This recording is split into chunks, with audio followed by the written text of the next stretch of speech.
Hi, my name is Sharon Yoon. I'm 17 years old and I grew up in a very Christian household. I actually grew up in a Presbyterian church and I am still here to this day.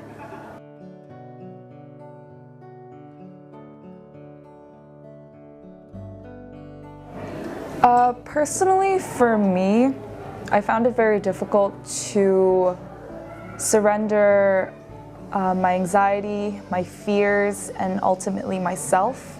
I think this was because when we're constantly in this place of doubt, whether it's a good environment or a bad environment, we tend to get very comfortable.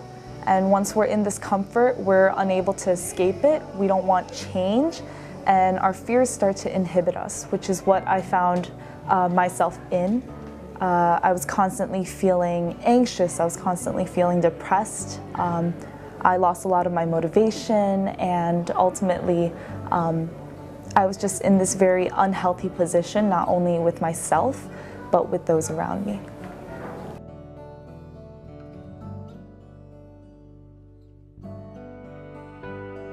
Throughout my Christian walk, I always found it very easy to believe that God was this very timeless, omniscient being. But personally, I found it very confusing why someone so grand and so powerful would want to place so much effort into such faulty beings like ourselves. And it's very hard to believe that this powerful God would want to sacrifice someone as powerful as Jesus to us. Because I was constantly in this place where I didn't want to believe that. I felt worthless. But over time, you start to realize that our worth is not in ourselves, it's not in what we do, but it's that God loves us so much that we have worth in His love.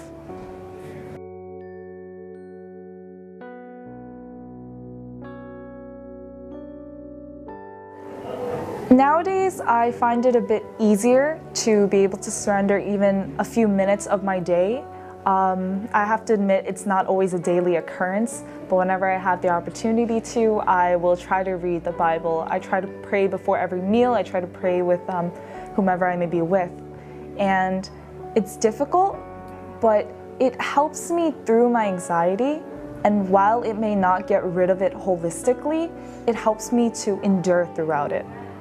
Overall, I have found that it's not this clear-cut road that we walk through. It's bumpy, it has twists, it has turns. But with just knowing God's grace, it provides me hope, and that gets me throughout the day. That helps me to push myself even in my darkest times.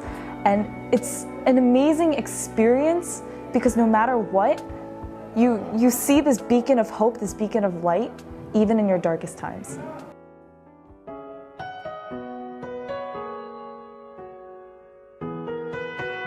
For those who are struggling with similar things as I am, there's a verse in Proverbs chapter 16, verse 9, that says, "The heart of man plans his way, but the Lord establishes his steps." And whatever path that we may see for ourselves, I can guarantee you that God will guide your path throughout every single step, no matter how difficult it is. So have hope, have heart, because know that the Lord is watching over you no matter where you are, despite what circumstance you're in, and have heart, have hope. Having hope in God, I can't guarantee you that it's going to get rid of your anxiety or depression, but I can promise you that it will get you through it. It provides hope, and God loves you. I love you. So just know that it's not an easy journey. It was never meant to be easy. But through that we grow, through that we learn, and through that we become the person that we are today. Things come through raindrops. What if your healing comes through tears? What if 1,000 sleepless nights are what it takes to know you're near? What if trials of this life are your mercy? mercies in disguise.